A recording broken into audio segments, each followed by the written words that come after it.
भद्रा की भद्रता सफल हो गई। वह अपने आप को बहुत ही भाग्यशाली समझने लगे और बहुत ही आनंदित हुए और उन्होंने पुत्र जन्म की बहुत ही खुशियां मनाई। किसी वस्तु की हम इच्छा रखते हैं और वह वस्तु भी अगर लाख प्रयत्नों के पश्चात हमें प्राप्त होती है तो उस वस्तु की उपलब्धि की प्रसन्नता भी उतनी ही अधिक होती है। धन्य सेठ ने कई दिनों तक पुत्र का जन्मोत्सव मनाया। सभी को बधाइयां दी, मिष्ठान बांटे गए और एक दिन पुत्र के नामकरण का दिवस आया तो अपने सभी मित्रों को, स्वजनों को, सभी रिश्तेदारों को एकत्रित करके उन्हें प्रीति भोज दिया। सभी को संबोधित करते हुए कहा कि आज मैं अपने पुत्र का नामकरण करने जा रहा हूं। हमें यह पुत्र किसकी कृपा से प्राप्त हुआ है? नाग देवता की कृपा से हमें प्राप्त हुआ है। देवता ने हमें यह पुत्र रत्न दिया है, इसीलिए उसी आधार पर हम अपने पुत्र का नाम रखते हैं देवदत्त। अब वह देवदत्त खूब लाड प्यार में पल रहा है। कितने सेवक सेविकाएं उसके संरक्षण के लिए नियुक्त किए गए हैं और उसी घर में एक पुराना सेवक रहता था जो बालक ही था, जिसका नाम था पंथक। 10-12 साल का वो भी बालक था। उस पंथक को देवदत्त को संभालने की, उसकी सुरक्षा करने की जिम्मेदारी दी गई। हर समय में बालक देवदत्त पंथक की गोद में ही चढ़ा रहता था। उसकी गोद से कभी नीचे उतरना नहीं चाहता था। उसके साथ वो बहुत ही घुल मिल गया था। कोई वस्तु हमें प्राप्त तो हो जाती है, प्राप्ति के पश्चात हमारा आकर्षण भी उसमें बना रहता है। जब तक उस वस्तु का शुक्ल पक्ष हमारी आंखों के सामने रहता है तब तक वो हमारी आसक्ति का कारण होता है।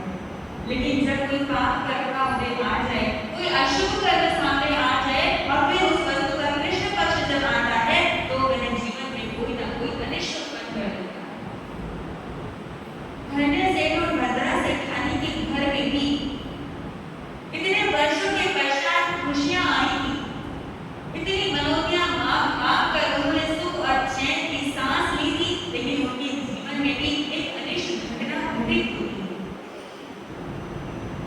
एक दिन की बात है, भद्रा सेठानी ने अपने पुत्र को नहलाया धुलाया, सुंदर वस्त्र पहनाए और उसे स्वर्ण के आभूषणों से सज्जित कर दिया।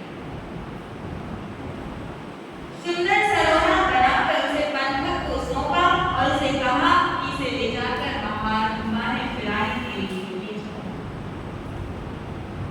पंथक ने उसे अपनी पीठ पर उठाया, गली मोहल्ले के सभी बालक बालिकाओं को एकत्रित किया और वह नगर से बाहर राजमार्ग पर जाकर मिली।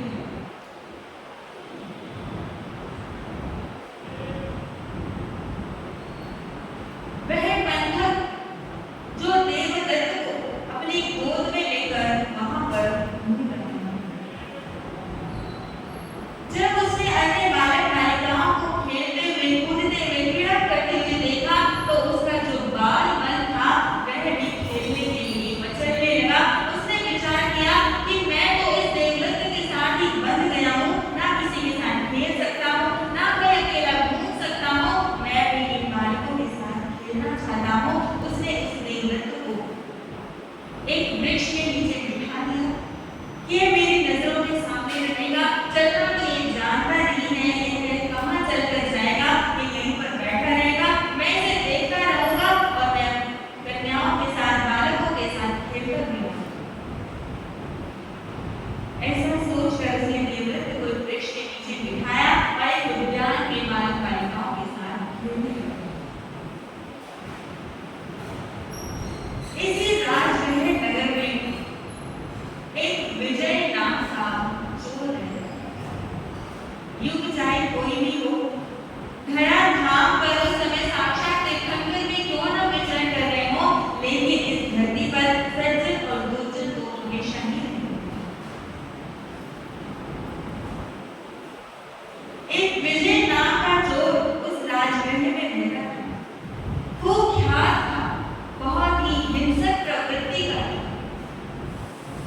कितनी बार भगवान प्रभु महावीर उस राजगढ़ नगर में आए, कितने उनके शरण लगे, कितने लोगों ने उनका उपदेश सुनकर दीक्षित हुए, कितने लोगों ने उनके उपदेशों को सुनकर अपने जीवन को संवारा। लेकिन फिर भी आश्चर्य की बात है कि यहाँ के लोग अभी भी दुष्ट लोगों के आतंक से निर्भय नहीं थे।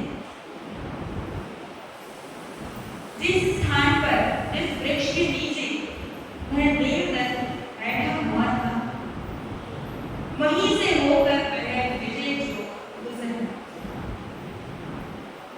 जब उसने देवदत्त को उस नन्हे से बालक को देखा तो उसे देखते ही उसकी आंखें चाट ली।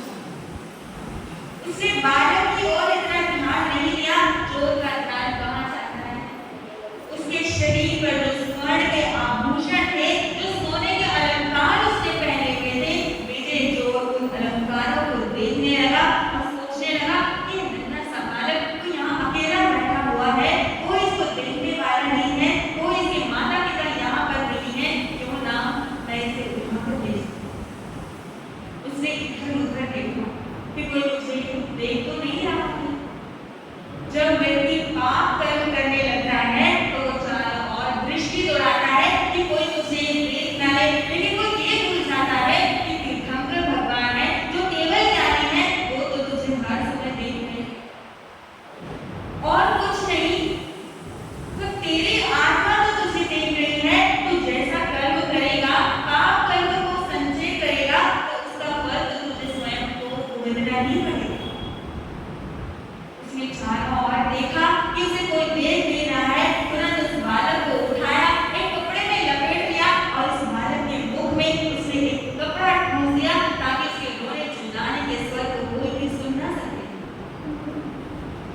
नगर से बाहर भागता जा रहा, बहुत दूर जाकर नगर के बाहर एक बहुत जीर्ण शीर्ण पुराना उद्यान था, जहाँ पर झाड़ियां उगी पड़ी थी। उस उद्यान में कोई आता जाता नहीं था। उस निर्जन उद्यान में जाकर उसने बालक के सारे आभूषण उतार लिए, सारे उसके आभूषण उतार कर उसने क्या किया, उस बालक का गला दबाकर उसे मौत की घाट उतारी। कोई शंका कर सकता है कि उसे तो आभूषणों से प्रयोजन था, उसे तो वो सोने के आभूषण चाहिए थे, तो उसने बालक की हत्या क्यों की? व्यक्ति के जीवन में जब एक व्यसन आता है तो उसके साथ साथ सारे व्यसन आते चले जाते हैं। उसके जीवन में चोरी का दुर्गुण था तो वह हिंसाएं भी करने लगा था, वह औरों की हिंसा करता था और हिंसा कर करके वह धन माल को एकत्रित करता था। अपने जीवन में एक दुर्गुण भी नजर आए तो तुरंत भगवान की साक्षी से उसकी आलोचना करके उसका त्याग कर देना चाहिए, अन्यथा हमारा जीवन एक ही दुर्गुण बर्बाद करने में सफल हो सकता है। उसने देवदत्त की हत्या की। अब वह घबरा गया कि अब मैं क्या करूं, कि कहां पर इसके शरीर को फेंकूं। उसी उद्यान में एक अंधेरा कुआं था जिसमें बहुत कंकड़ पत्थर पड़े हुए थे, जहां पर बहुत झाड़ियां उगी हुई थी। उस अंधेरे कुएं में उस देवदत्त के नन्हे से शरीर को उसने उस कुएं में फेंक दिया। तुरंत वहां से भागा और मालूका नाम के बीहड़ जंगल की झाड़ियों में जाकर छिप गया। व्यक्ति सोचता है कि मैं पाप कर्म करके कहीं पर भी जाकर छिप जाऊंगा, मुझे कोई देखेगा नहीं, तो मुझे कोई दंड भी नहीं मिलेगा। हम पाप कर्म करके भले कहीं पर भी छुप जाएं, लेकिन जो जीव का कर्म होता है वो उसके पीछे पीछे नीच की परछाई की तरह चलता है। तव कुटु आयम खेड़ गिराण परिवर्तन कवियों परे व्यवस्था कमाणु पेही रखड़ा। दुष्ट कर्म करके जीव चाहे अंतरिक्ष में छुप जाए, चाहे पाताल में जाकर छुप जाए, किसी पर्वत की खोल ले ले, लेकिन कर्म उसका पीछा कहीं पर भी नहीं छोड़ता।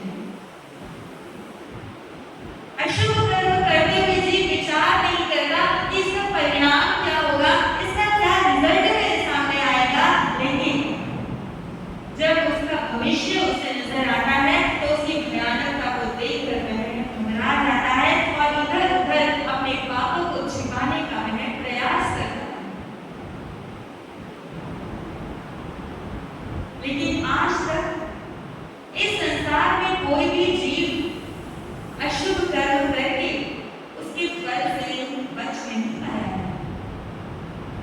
कभी भी दुष्ट कर्म करके अगर उसकी आलोचना नहीं की है, उसका पश्चाताप प्रायश्चित नहीं किया है, तो उसके फलों को तो हमें भोगना ही पड़ेगा। मैं सोच रहा है कि मैं इस जंगल में आकर इन झाड़ियों में छिप गया, अब मैं सुरक्षित हूँ, मुझे कोई यहाँ ढूंढ नहीं सकता, मुझे यहाँ कोई दंडित नहीं कर सकता और किसी को कुछ पता भी नहीं चलेगा कि देवदत्त को किसने उठाया, किसने उसकी हत्या। यह जीव का अज्ञान है कि मुझे कोई ढूंढ नहीं सकता। मिश्र देश की एक घटना है। वहां पर एक बार एक मेला लगा हुआ था और उस मेले में कितने व्यक्ति थे, घूम फिर रहे थे। उन्हीं में से एक व्यक्ति के कंधे पर किसी ने एक ठंडा हाथ रखा। उसने पीछे मुड़कर देखा, पूछा कौन है? कोई दिखाई नहीं दिया, कोई स्वर भी सुनाई नहीं दिया। थोड़ी देर के बाद फिर उसके कंधे पर किसी ने वही ठंडा हाथ रखा। वो घबराया, कितने जोर के स्वर में पूछने लगा, कौन है यहाँ पर? तभी आवाज आई, मैं हूँ। तुम कौन? मैं तुम्हारी मृत्यु। तुम्हारा मेरे पास क्या काम? मैं तुम्हें सावधान करने आई हूँ। इसी समय कल शाम के 5 बजे मैं तुम्हें लेने आऊंगी। वह व्यक्ति घबरा गया कि मेरी तो कोई उम्र नहीं है, ये मृत्यु मुझे लेने के लिए आई है और यहीं पर मुझे लेने आएगी, क्यों ना मैं यहाँ से बहुत दूर चला जाऊं।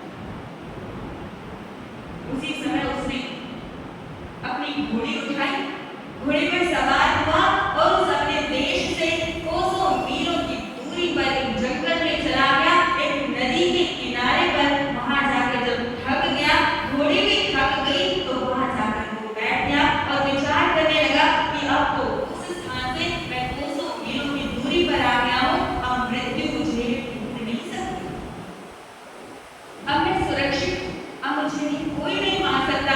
उसी समय उसके कंधे पर वही ठंडा हाथ रखा गया। वह जोर से चिल्लाया, कौन? तुम यहाँ कहाँ से आ गई हो? तुम्हें मेरा पता किसने दिया? तुम्हें कैसे पता चला कि मैं इतनी दूर यहाँ पर आ गया हूँ? वह मृत्यु ठापका लगाकर हंसने लगी, उसका उपहास उड़ाने लगी और कहा कि आज मैं तुम्हें लेने आने वाली हूँ। और मैं सोच रही थी कि जो तुम्हारी मृत्यु है वो तो इस नदी के किनारे पर, इस वृक्ष के नीचे, इस घोड़ी के निकट पर लिखी हुई है, और इतनी कोसों मीलों की दूरी पर मैं तुझे कैसे लेकर आऊंगी? लेकिन तू तो स्वयं ही इस स्थान पर पहुंच गया है, तुझे तो मेरा काम ही आसान है। जीव का कर्म उसको अपने आप फल देता है। जिस स्थान पर